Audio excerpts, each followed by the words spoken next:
dhulka aanu ku noolnahay waa uu isbedelaa oo mararka qaarkood wajiyo cusub ayuu yeeshaa. malaayiin sano ka hor qaaradaha adduunku aad bay isugu dhawaayeen. marar badan waxaa dhaca dhul gariiro muujinaya socodka uu dhulku sameeyo. meelaha qaarkood adduunkana ka mid ah waxaa ka dhashay jasiirado cusub sida jasiiradan badda dhexdeeda ka soo baxday. haddaba siday culimadu sheegayaan, qaaradda Afrika waxa ay u kala go'aysaa laba qaaradood oo qayb uu waddanka Soomaaliya ku jirana ay ka go'ayso qaaradda inteeda kale.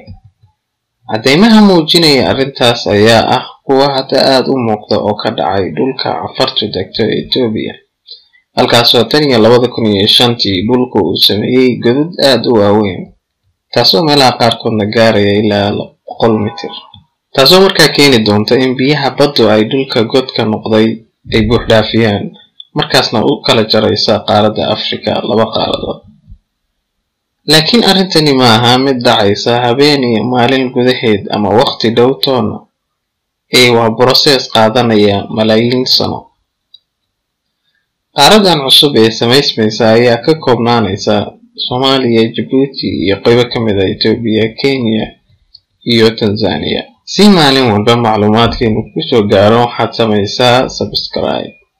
haddaad rabtid inaad wax ka ogaatid macluumaad xiiso badan, waxaad gelisaa fiidiyoga.